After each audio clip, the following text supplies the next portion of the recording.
real business owners. Welcome back to the Real Business Owners Podcast. This is episode 50 with myself, Trevor Cowley, and Kale Goodman. Kale Goodman. You're T-Unit, bro. Yeah, You're T-Unit. going to be spitting off nicknames, man. You're going to be T-Unit. I'll be T-Unit today. So we wanted to talk about a topic that we think is important, obviously, to be successful in business in general.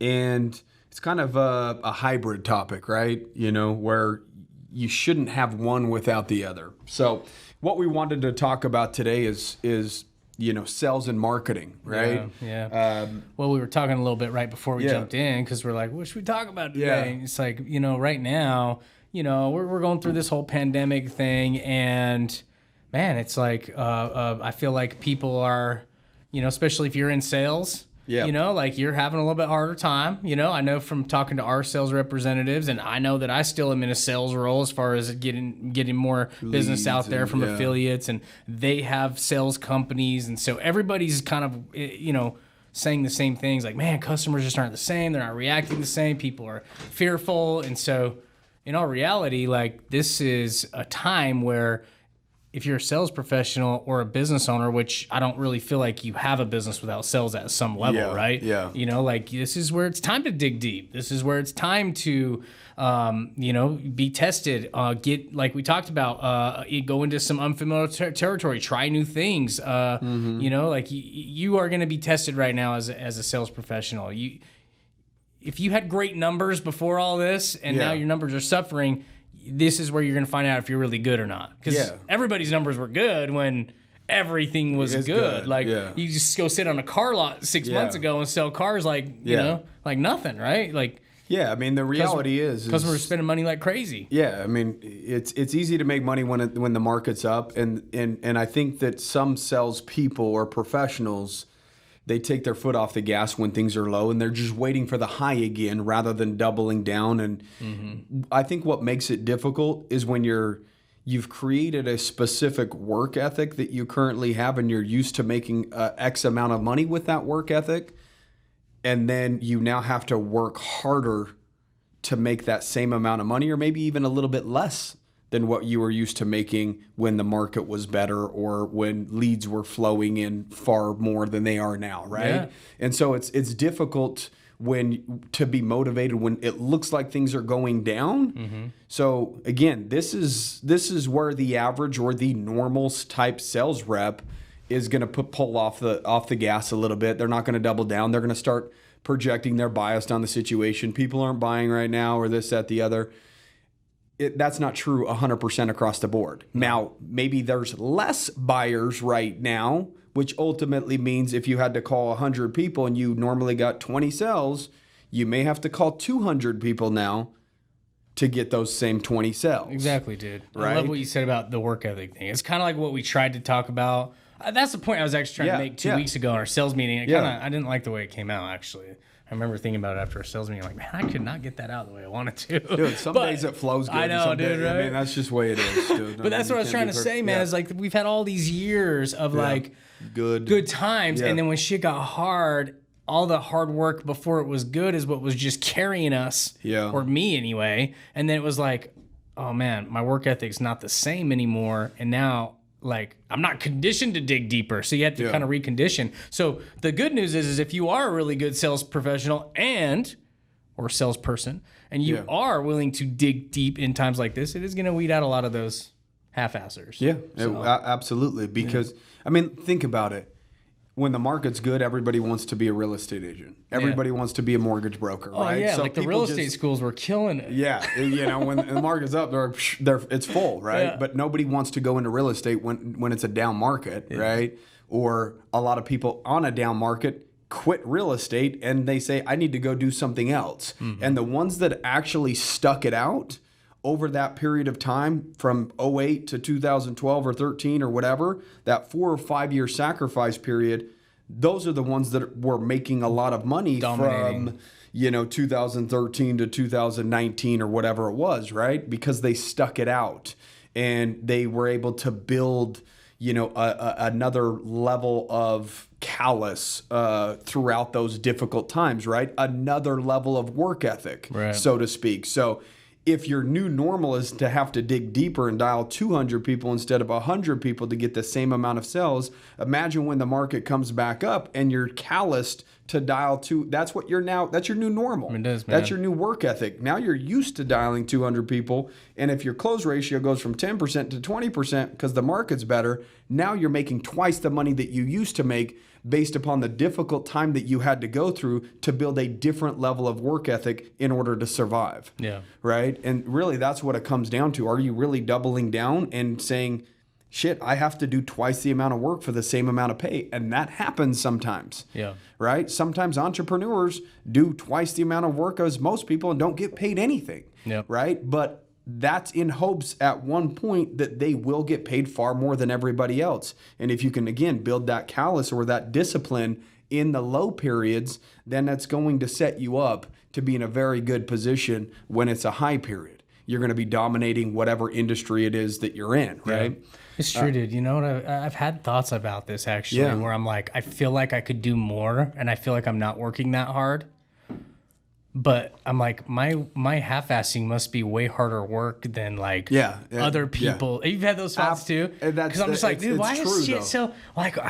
Just keep coming, right? Like I feel like I could do more. I could be working harder, and I'm like, well, my hard work is probably way more hard, or it's harder work than like some half-asser. Without a true doubt. half-asser. Without a doubt. I mean, imagine LeBron James half-assing a basketball game versus me giving full ass, right? Giving 100%, right? Yeah, exactly. My 100% is not going to be the same as his 50%. And that's exactly what you're talking about, dude. right? Yeah, and not to keep talking about real estate, but it is a good analogy because I remember that one dude here locally, the Prado and Kramer dude. Yeah. Dude, when the market was in the shitter, that guy, I got emails from him. I got phone calls directly from him, from his team. Like that guy blew me up all the time. He ended up starting his own brokerage, real estate brokerage, instead of just being an agent. He ended up, he was like doubling down on marketing when shit was shitty. He lowered his commissions, right? Like which real estate agents hate, right? If they're selling houses for 3% and some dude's over there selling for 2 or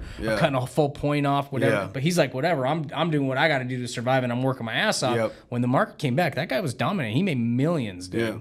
So that's good. That's a good point. I mean, I've seen his house and shit anyway. I assume he made millions because I mean, you never know. Yeah. You never know. I mean, but we haven't it's a started good his analogy. bank account, but the reality is that that's the exact thing that we're talking about. Really diving deep and getting creative, whether it is shaving off a point or basically what it really comes down to is you're making it easier for somebody to choose you. Right. So by shaving a point, it's easy for me to choose that individual because every dollar mattered. Like, dude, this guy's in my face. I keep seeing his name everywhere, his signs, his emails. He's calling me, and I am ready to sell my house or whatever. It's like, this guy's going to do it for a point cheaper. He obviously works hard. Yeah. It's like, I think I'll give him a shot. I didn't ever use him because I didn't have a need for him at the time, but I probably would have if I really needed him at that time. I think we listed the cabin with him. I think at one point, or Jeremy did prior to us buying in as a partner on the cabin. Jeremy, I think so, maybe. I don't know. I don't remember. Anyways, that's now us, me and Kale reminiscing. So going off topic, but that's the sales side of it, and it comes in marketing again and sales. It's a blurry line. It's basically one and the same to a certain extent. Because one can't really exist without the other, right? Marketing is whether you're generating leads or marketing, and you have some sort of funnel doing the sell for you, right? So you're not going to market without trying to get somebody to purchase something, right? It still sells for sure. You might not be on the phone or face to face shaking that person's hand, but it's marketing, right? Exactly. There's still word crafting involved, and we've seen people that have tried to build marketing ads, and they're just like falling on their face, and then we see some guy that's written his grammar's horrible, but the point comes across better, and that ad converts way better, right? We know because we've written some of them, and we're horrible with grammar. And then, but it converts way better than like the brainy guy that's smart and puts the perfect grammar in place. And, you know what I mean? It's like he's not speaking to the people. Like in some cases, you can outsmart yourself. Oh, totally. In reality, in marketing, remember that old website that we both hated? That landing page. For CBF, was it CBF? we were generating like business funded and we were like, leads yeah, or we whatever. might need to make this better. It's kind of like, it's ugly. so It looks outdated, but stupid. it kept converting. And everyone looked at the conversion rate and they're like, whatever you do, don't change that. You're converting it at a high rate. What looks good to you versus not looks. Again, it doesn't matter what looks good. It matters what converts, right? It's and the analogy that I can use in that type of a scenario is cheesy infomercials. Right? Like half the people look at these cheesy infomercials, roll their eyes and say, this is so stupid. Why would somebody buy this glue that this guy said he put a freaking side-by-side together with and then started driving it? That's impossible. You can't glue a damn side-by-side together and drive it, Or, whatever it is, the boat or whatever, the glue, and then he cuts it in half and glues it together, and now he's zipping down the, it's like, my God, But, so I roll my eyes at stuff like that, but obviously they do it because it works, right? Well, yeah, and let's be real, dude. The 90% of the marketplace is the average Joe. It's the average gal, right? And so, like, even President Trump's campaign, bro, someone told me that they specifically designed the communication to be at the level of an 8th grade education. People just want dumbed down. They just want it to make sense. Like, nobody wants to hear political terms that they don't even understand. You know why I think that is probably because people don't like to actually think. And I think that's part of the problem, right? Is they don't want to critically think and have to digest things and kind of go like this. It's like taking too much effort. Well, dude, when I was watching politics a few years ago, I didn't even know what words were like partisan and bipartisan, and you know what I mean? Like I know now, but I'm like, well, I don't understand. It what makes the hell you feel dumb. Yeah, where you don't, you have to think about it. You're like, huh? Yeah. But if you like make it so dumb it down to the 8th grade level, so to speak, or dumb it down so where anybody can understand it, people can kind of shake their head and say, oh, okay, that makes sense, right? The idea is to dumb it down so that it makes sense. And that's, again, what you're going to probably want to do in your marketing. Don't go crazy overboard and get too granular with it and don't outsmart yourself, right? To the point to where...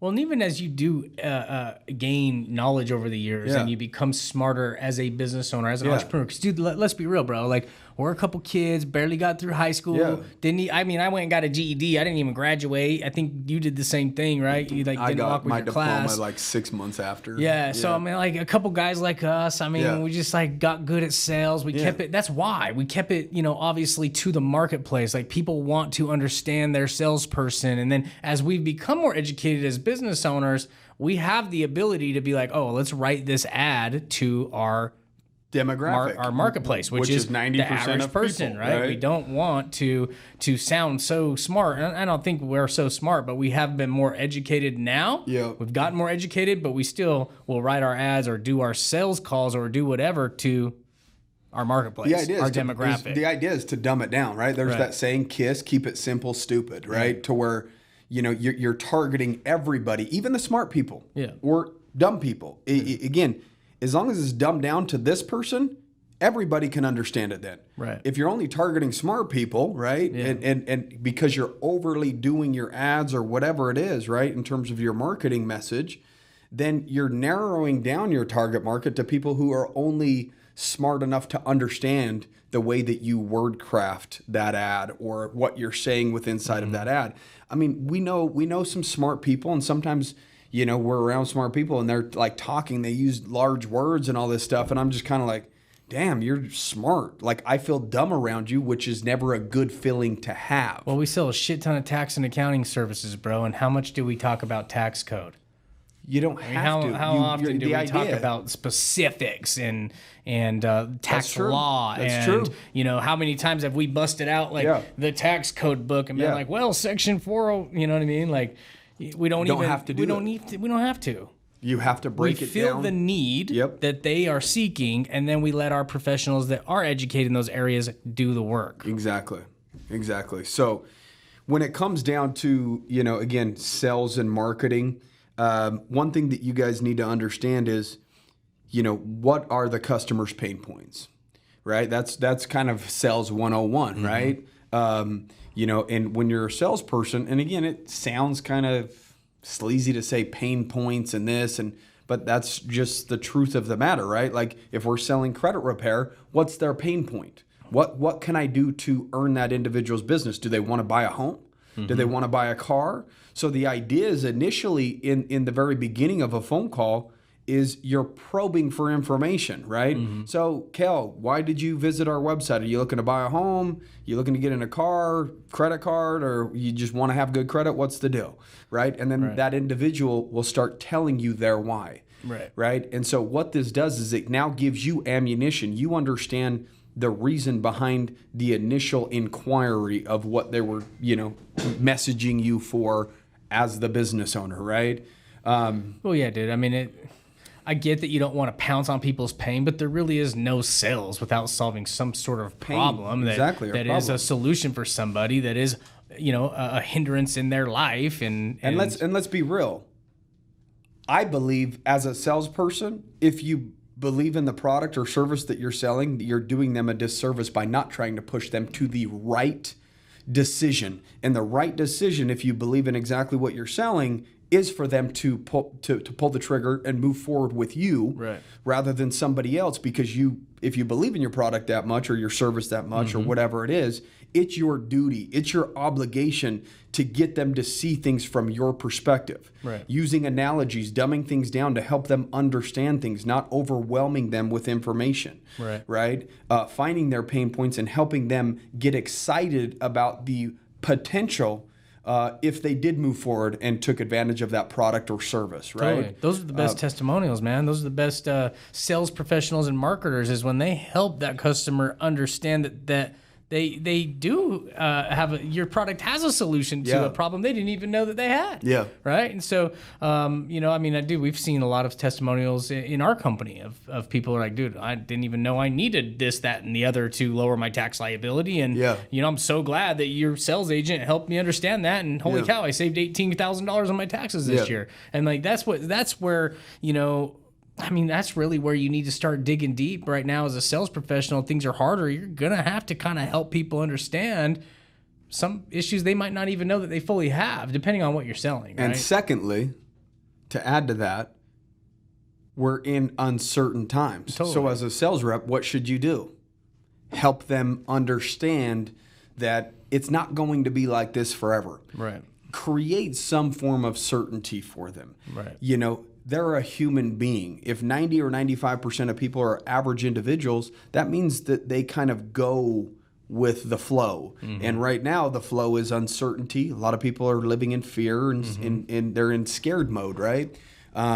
Wondering what the future's going to hold, or is this going to go on for how much longer? I mean, that's the questions that people are asking right now, right?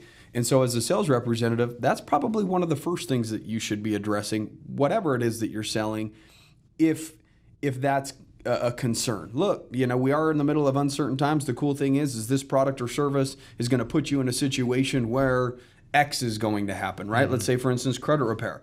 Yes, I know we're in uncertain times, but rates are at an all-time low right now. It's a perfect time to either buy a home or refi or whatever it is, if that's your ultimate goal, right? The rates might go down a little bit even more, and you want to be prepared for that. Let's say things do pick back up and you have good credit in the next 3 months or 4 months. Don't you want to be prepared to take advantage of that opportunity when your income's back and you now have good credit and the rates are low? Right. Dude, I actually just wrote an ad for a mortgage guy. Okay. And his name's Trevor. And dude, this guy's in mortgages. I'm not even in mortgages. And I was like, listen, dude, if we're going to send this email blast out, what are going to get people to actually want to talk to you as the mortgage professional? And he's like, well, rates are all time low, all this stuff. I'm like, yeah, but if I remember correctly, when 2008 hit and all these things happened, like banks tightened up the funding a lot, right? So and your values on your properties went down. So that made it hard. If they wanted to refinance a home, it couldn't, because then the house didn't meet. It had negative equity. Yeah, the house didn't meet the values it needed. So then people had to bring money down if they really wanted to refinance. And then that's why so many people were dumping their homes. So if I were you, I would be writing the ad like this. And I wrote it out to where it was like, hey, if you guys remember in the last economic downturn, I don't know what's going to happen. I don't have a crystal ball. You don't know what's going to happen. But if you've been thinking about refinancing your house to take advantage of these rates, you might want to do it before home values get decreased. And he was like, dude, that's brilliant. And I was like, how's that so brilliant? I mean, that seemed like common sense to me, you know. I had a mortgage person hit us up on the DM on Real Business Owners and said, "Hey, how would you? Should I turn up my marketing? Should I not?" And I said, I said, "Yeah, you should." I said, if you don't turn it up, at least keep it going at what it was, because you can get, far more bang for your buck right now, because a lot of people are pulling back. But what I said is, equity in your home, worried about your finances right now? Like, think about it. Could your equity be decreased right now? Like, those are the messages I would be sending, not to capitalize on everyone's fear, but I mean, be real. I mean, it is a reality. If people are out of work right now, right, and they have $100,000 in equity in their home and they're scared with uncertain times, I'd like to have money in the bank. Yeah. Right? What if the market does turn and I have negative equity in my house? It'd be good to pull out that equity right now and maybe put 50 grand in my bank. Yeah. Right? Even if I'm paying a little interest on it, it's giving me the ability, if I don't think I'm going to go back to work or whatever it is, I now have cash on hand to float me for a period of time, whether it's 6 months or 1 year or whatever it is. Right? So you want to pull out equity in your home with these uncertain times? If you don't want to lose your home and you don't know what's going to go on, like you don't know if you're going to be able to afford it in 6 months, do you know how big of a deal it makes on your monthly payment by decreasing your mortgage by just 1 point? Yeah. You know what I mean? So like those are the things that I would be like racing to if I was in that position. If I was like, dude, my house is at 5% and I could get 3%. And somebody sent me a message, was like, dude, I feel like we're in a race right now to hurry and get this done before property values get decreased. Like, I'd probably be all over that ad, right? Well, imagine this. If in 2010 or okay, let's say 2007, people had $200,000 in equity in their house. Nobody saw that really coming, right? So it kind of makes it difficult. But this is kind of a weird, where people still have equity in their house and it could go either way, right? Pulling the equity out of a home could be the difference of you saving your home and losing your home. Yeah. Right? True. If it buys you a 2-year window of being able to make payments and then the market goes back up and then you sell your home and get that full 100 grand in equity that you used to have out of it, you pay the 50 off and you still made 50 rather than not pulling any money out of your home or whatever it is, right? Yeah. And then not being able to afford the payment as is right now because you don't have work or whatever, right? So that's the idea, is really showing people a new way to think. That's what sales and marketing is about, right? Reframing their thoughts, having them think about the same things that they should be thinking about, or things that they should think about that would help you convert that individual as a customer. Totally. Right? And so that's we've been through it a little bit, right? Like, because we went through the 08 thing. So we're able to craft these messages to people. And we're not in the mortgage or real estate industry, but we're able to identify that the needs when things are going on like this. Like, dude, it is a very good possibility with millions of people being laid off that appraisals and property values could be coming down. So if you're in that industry, like, holy cow, I should probably be writing my ads that way and doubling down on my marketing that way, because I want to capitalize on this down market. Yeah. And you shouldn't feel bad about that. No. But it's like that with any industry, dude. Like, I remember when we went through this last time, when everything tightened up, banks actually reduced everybody's credit cards limits, which messed their credit scores up, because now the debt to credit ratio is much higher. Yep. But at the same time, I've been telling a lot of these guys that I know that own call floors, I'm like, dude, you need to be telling your sales professionals, like, dude, you guys need to be digging deep right now, because we don't know what's going to happen.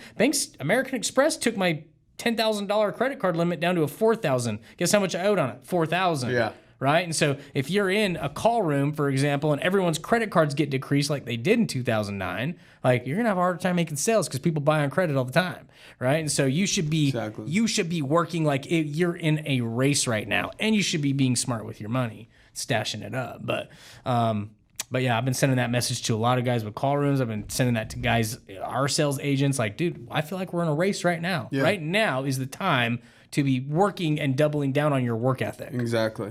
And so that, I guess the message today is kind of, if you're pulling back on sales, if you're pulling back on your marketing, you could potentially be shooting yourself in the foot. Right? Like, that's what probably everybody in your industry is doing, or the majority of people in your industry are doing. What we've found in running ads for our credit repair company is that there's a lot of people, online right now, right? Because there's more more people eyeballs. If there's 30 million unemployment claims, there's 30 million people on the internet, more than normal. And there probably is people that are like, oh, man, I'd probably like to get my credit fixed up right now, so that when things come back around, like, that they can take advantage of it, right? or having access to credit is important so that you could take advantage of opportunities, right? I mean, that's the truth. But then you could also use that in your sales pitch, right? Just because you're using it in a sales pitch doesn't mean it's not the truth, right? Just because you're hitting on somebody's pain doesn't mean it's not the truth. The truth hurts, right? Yeah. So, I don't know where I heard this or whatever, but they say, lies are sweet as honey, but the truth stings like a bee, right? And so sometimes you have to poke on their pain in order to get people to act, right? Like, if you just build them up the whole time, they're just in a state of comfort, like, okay, cool, yeah. Well, people buy off emotion way more than logic. Yeah, exactly. Yeah. So, I mean, this is mine in Kale's background is sales, right? And so if you're struggling with sales, you need to be asking the right questions too throughout the presentation or throughout the sales call. One, you're initially gathering data, right? Asking those questions. What are you looking into this for, or whatever it is. And whether it's a remodel company right now or whatever it is, well, I'd like to, remodel my house, or why would you like to do that?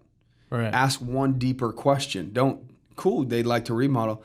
Well, like I did, I just remodeled my bathroom. Yeah. Why did I do it? Because my wife wants to have a at-home birth. Right. So if somebody utilized that pain point against me, if I was like, let me think about it, that's a little steep. I don't know if I want to spend $7,000 right now. It's uncertain times. They can then say, just remember, what you stated earlier in the conversation. The reason why you wanted to do it was because of what's going on with your family. And obviously you don't want to put a price tag on something like that, and, whatever it is, right? We had to do it because we had issues in our whether bathroom, you want to use me or not, sir, like, I mean, I remember when things were uncertain times before, like, credit got reduced. People weren't able to do as much. I mean, right now might be the time to take advantage of it while you still have it available to you.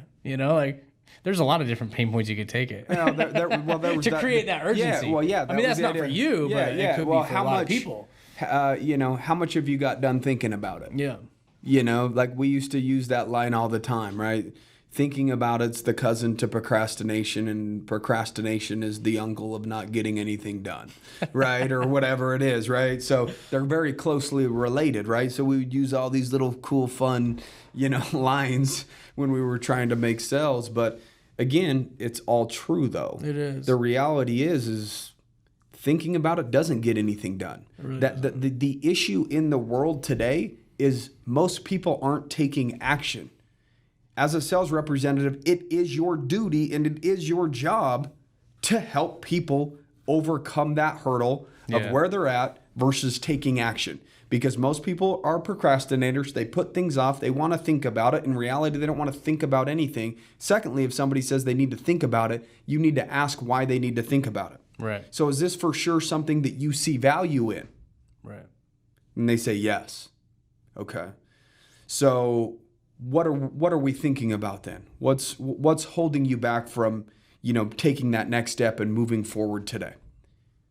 And I think a lot of people don't take the time to really ask those questions to people, like, oh, okay, think about it, get back to me. Yeah. Like, find the why. Why are they needing to think about it? Your sales will go through the roof if you find the why versus just say, okay, cool, man. Because I do this where I hate actually feeling like I am pressuring people, but at the same time, like, there's ways to do it without them feeling pressured. And a lot of times it's just in how you ask the question. You're just asking questions. You're still having a conversation with somebody. Yeah, it's like, but it does come down to your tonality a little bit. Yeah. So like, Dad, like if you're like, Well, dude, what the heck, man? Like, I came out here and you're wasting my time. If that's the vibe you're putting off, like, well, why aren't we doing this right now? Asshole move. Like, that's totally gonna obviously just push the sell the other way. But if you're like, okay, cool, man, well, I'm just gonna be 100% honest with you. I'm just asking you to be 100% honest with me. But like, why wouldn't we get it started today, or why wouldn't we get it started this week, sir? Like, what is holding you back? I just want to help solve the problem. What's holding you back? From and then people will be like, okay, well, I don't feel pressured, so I'll go ahead and open up and tell you why. The real why it is holding me back, because you figure that out, then you can find them solutions to get over that, and then get your sale done. Exactly. The problem is it's not initially the problem, right? There's something much deeper that are not relaying to you freely and openly yet. I need to think about it. Well, you already visited our website, entered your information, you have bad credit, we fix people's credit, you see value in having good credit, right? And I always ask that, I end with right, so that I already know that I can get a yes. You see value in X, right? Whatever product or service that you're selling. Make sure, one, that they see value in it. So if they say yes, okay, cool. We have them right where we want them, right? You can see value in that, having good credit, right? Yes. Okay, you're going to get that 9 out of 10 times. Totally. Right? Or 10 out of 10 times. The idea is to ask questions you already know what the answer is going to be. True. And it's going to be a yes, right? So you can see value in having good credit, right? They say yes. So let me ask you this. If it didn't cost you anything, would you move forward today? Yes.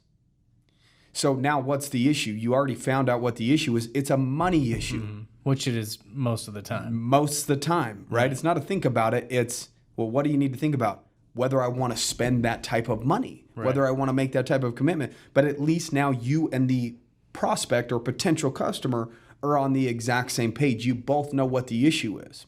So now the idea is, if we charge $150 a month for credit repair and it's $1,800 over 12 months or whatever, now the idea for me is I have to let them see from my perspective on how much bad credit costs that individual.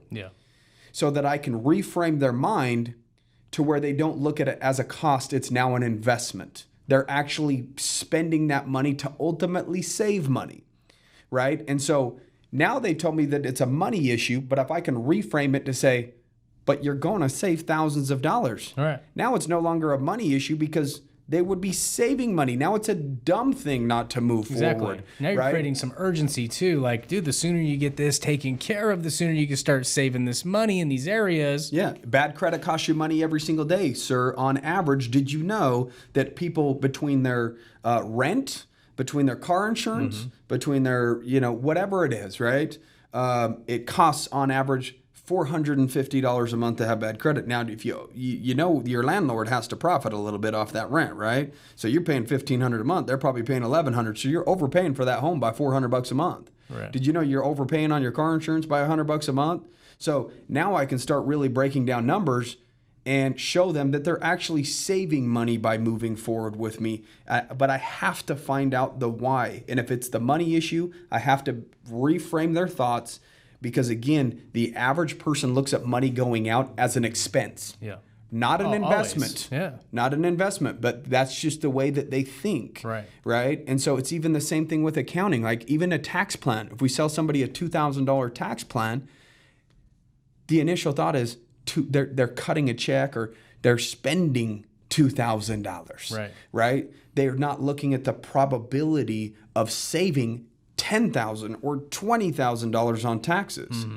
So the idea at that point is to show them that $2,000 is not an expense to you. That's an investment for you to save $10,000, $15,000, $20,000 on taxes. So you would actually be foolish not to move forward with it because of how much money you could save. The very thing that you want to save is holding you back from taking that next step.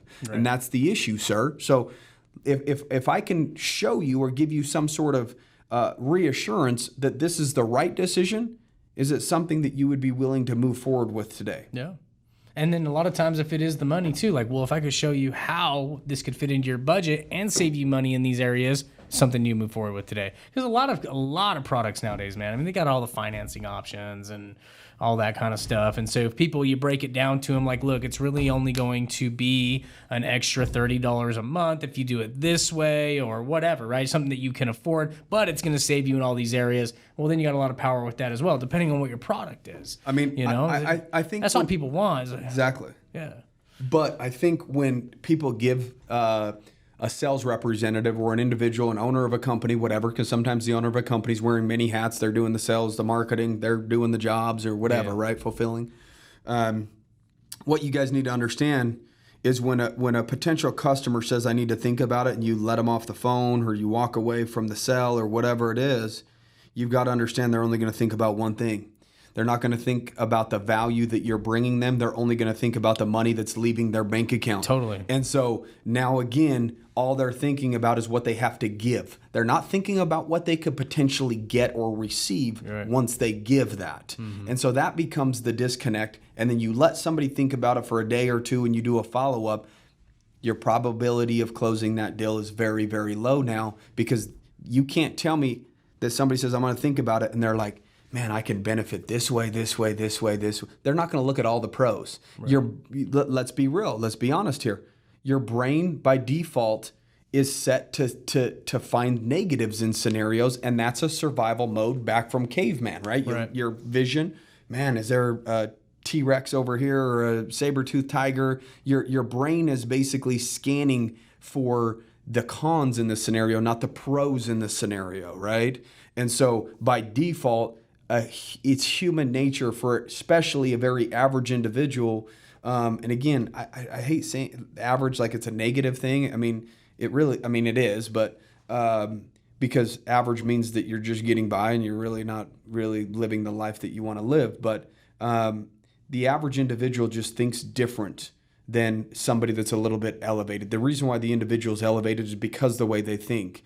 And so if you let the average individual off the phone, again, it's just money, money, money. Do I really want to part with $2,000 for a tax plan? Do I really want to spend, X $150 a month on credit repair? But they're not sitting there saying, the last 5 years having bad credit has cost me on average $4,000 per year. You got to break that down for You them. know what I mean? Yeah. Exactly, right? So again, a sales representative, their job is to reframe their thoughts, not let them make the decision based upon their normal way of thinking. Right. You're supposed to introduce a new way of thinking and a reframing the way that they look at the potential product or service that you have the ability to offer.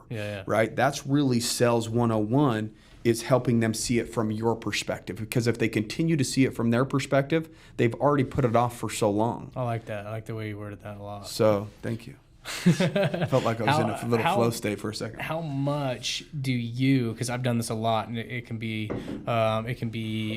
very helpful, and it can also hurt too, but like how much time do you spend reading your customer, right? Like, yeah. Just their vibes, right? Like if dude, like, you can just tell they're like really trying to get you because they really do have somewhere to go, or you know what I mean? Like, or if they are just being like super, what's the word? Standoffish, kind of. Standoffish or whatever. You know what I mean? Like how, because I just kind of naturally do it. I read people really well. Like I can tell if they're feeling annoyed by me. I can tell if they're feeling pressured. I can tell if if they've got somewhere to go. Yeah. So I read those situations a lot when I am in like a sales. Well, you don't want to do your presentation when they're in a rush. Exactly. So like, again, you could set up a call. That's not them thinking about it. You're just structuring where you have the time to deliver the message that you need to deliver. Right? When you initially make contact. But that's a very great point that you said, like reading people. Okay, so let's talk about that just for a second, right? Yeah. I think that a lot of people, what they do wrong in sales is they're thinking about what they can gain from the sale as a sales representative, or as they're thinking about themselves. Right. And then when they get desperate and the customer says no, then they start getting angry or this or that, instead of asking why. Like, what's this? And for really finding out why. Because if you ask the why questions, it can actually help you get better. Totally. Because they might say, well, I don't like the way that you talk to me. they might be honest with you, and you're like, and maybe you I need to work on that. Yeah, you need to work on so that you can get better, right? Ask those questions because one, you can get better, and secondly, think about them. Yeah. When you're only thinking about yourself, it comes off like you're you're pushy, you're a sales guy, because they can tell when you need to make that next sale for that next commission level and it's the end of the month or whatever it is. The idea is, again, identifying their purpose and their pain and what you could do to solve that. Yeah.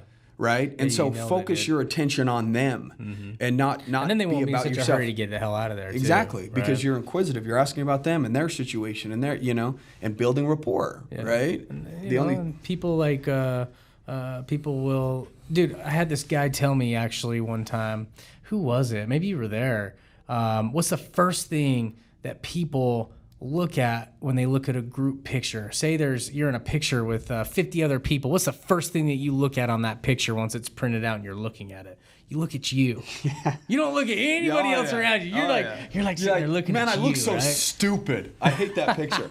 It's like, But it's true, dude. Like people, they care about them. You know what I mean? They want to talk about them. Yep. And so if you're a sales professional and you're only interested in what you're going to get out of the deal, you're only interested in, yourself. Like you're going to have a hard time making a sale with that person because they're interested in them. Or even so if you're trying to sell them something, like, I've been doing this for 15 years and I'm top of this and that. Yeah, it's like, no one cares. Who gives a shit? Yeah. What can you do for me? All right. Exactly. I'll buy from the guy that's been doing it for a year as long as he's focused on me.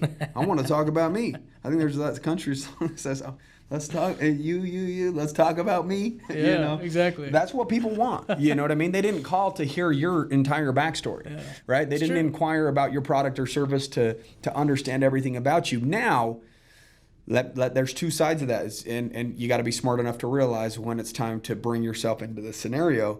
Because you can bring yourself in a scenario when you're talking about building rapport, right? So for easier accounting, for example, we can talk about us because we are the end customer, right? It's like, look, man, I understand doing your bookkeeping or working with accountants. Sometimes that could be frustrating. They're not communicating. Well, I've been through that, right? And we understand how frustrating it is. And now all of a sudden, they understand that you get them. Yeah, you're like on their team. Exactly. Right? You're on their team now. You identified their pain through you telling them what your pain was, at one point or whatever it is. And so, again, there's that fine line. There's the finesse of like not bragging or boasting and talking about yourself. But if you're talking about yourself, it should be for one reason and one reason only, to build rapport and help them understand that you are them. Rapport is huge. And that you understand where they're at and where they're trying to go. Look, man, I've had bad credit and it sucks. Yeah.